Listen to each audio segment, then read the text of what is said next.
ఓలురో సవారీకి దొరుకు బిడ్డ శవాలే లేస్తాయి బిడ్డ పేగులు తీసి మెడల వేసి ఆడుతాం బిడ్డ ఆడుతాం బిడ్డ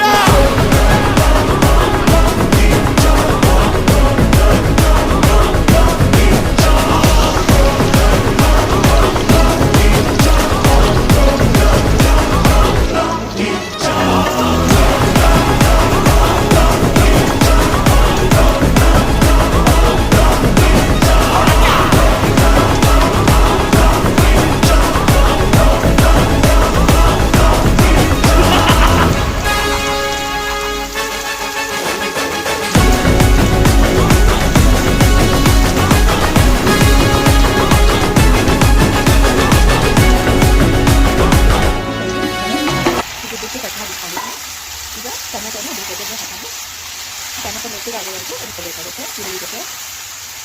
ಬೇಗ ಮೆತ್ತಗಾಗೋದಕ್ಕೆ ಇದಕ್ಕೆ ಸ್ವಲ್ಪ ಉಪ್ಪನ್ನು ಹಾಕೊಳ್ತಾ ಇದ್ದೀನಿ. ಉಪ್ಪನ್ನು ನೀವು ಟೇಸ್ಟ್ ತಕ್ಕಂಗೆ ಉಪ್ಪು ಕಮ್ಮಿ ಮಾಡ್ಕೊಂಡು ಹಾಕ್ಕೊಳ್ಳಿ.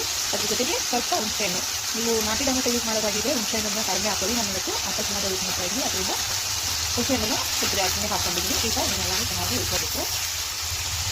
ಈಗ ಟೊಮೆಟೊ ಎಲ್ಲ ಚೆನ್ನಾಗಿ ಮೆತ್ತಗಾಗಿದೆ. ಈ ಟೈಮಲ್ಲಿ ನಾನು ಸಾರಿಗೆ ಹಾಕೊಳ್ಳಲ್ವಾ ಕಾಳು ಪುಡಿನ ಒಂದು 2ರಿಂದ 2.5 ಸ್ಪೂನಷ್ಟು ತೊಗೊಂಡಿದ್ದೀನಿ. ಅದನ್ನು ಇದು ಟೊಮೆಟೊಗೆ ಸೇರಿಸ್ಕೊಳ್ತಾ ಇದ್ದೀನಿ. ಸೇರಿಸ್ಕೊಂಡು ಚೆನ್ನಾಗಿ ಒಂದ್ಸಲ ಮಿಕ್ಸ್ ಮಾಡಿ ಸ್ಟವ್ ಫ್ಲೇಮ್ನ ಆಫ್ ಮಾಡ್ಕೊಳ್ಳೋಣ.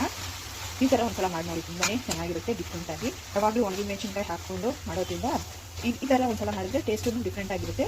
ಒಂದೊಂದ್ಸಲ ಒಣಗಿದ ಮೆಣಸಿನ್ಕಾಯಿ ಇರೋ ಟೈಮಲ್ಲಿ ಈ ಥರ ಮಾಡ್ಕೊಬೋದು, ತುಂಬಾ ಚೆನ್ನಾಗಿರುತ್ತೆ ಟೇಸ್ಟು. ಈಗ ಸ್ಟವ್ ಫ್ಲೇಮ್ನ ಆಫ್ ಮಾಡಿ ಇದು ತಣ್ಣಗಾಗೋವರೆಗೂ ಬಿಡಬೇಕಾಗುತ್ತೆ. ತಣ್ಣಗಾದ್ಮೇಲೆ ಇದನ್ನು ಕ್ಲೀನ್ ಮಾಡ್ಕೊಂಡು ಬರೋಣ. ಗ್ರೈಂಡ್ ಮಾಡಿಕೊಂಡು ಇದಕ್ಕೆ ಹಾಕೊಂಡಿದ್ದೀನಿ. ಈಗ ಈ ಕಡೆ ಒಂದು ಸಣ್ಣ ಬಾಣಲಿಲಿ ಒಂದು ಸ್ವಲ್ಪ ಎಣ್ಣೆ ಹಾಕೊಂಡಿದ್ದೀನಿ. ಎಣ್ಣೆ ಹಾಕ್ಕೊಂಡು ಸ್ವಲ್ಪ ಸಾಸಿವೆ ಕಾಳನ್ನ ಹಾಕೊಳ್ಳೋಣ. ಸಾಸಿವೆ ಜೊತೆ ಸ್ವಲ್ಪ ಜೀರಿಗೆನ ಹಾಕೊಳ್ಳೋಣ.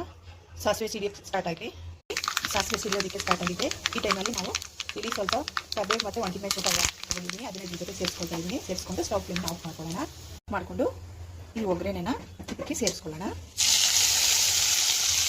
ಮಿಕ್ಸ್ ಮಾಡ್ಕೊಳ್ಳೋಣ. ಸೂಪರ್ ಆಗಿರುವಂತಹ ರೆಡ್ ಚಟ್ನಿ ರೆಡಿ ಆಗಿದೆ. ಇದನ್ನ ಸರ್ವಿಂಗ್ ಬೌಲ್ಗೆ ಹಾಕೊಂಡು ತೋರಿಸ್ತೀನಿ. ಸರ್ವಿಂಗ್ ಬೌಲ್ಗೆ ಹಾಕೊಂಡಿದ್ದೀನಿ. ತುಂಬಾ ಟೇಸ್ಟ್ ಆಗಿರುತ್ತೆ, ಮಾಡ್ಕೊಳ್ಳೋದು ತುಂಬ ಈಸಿ.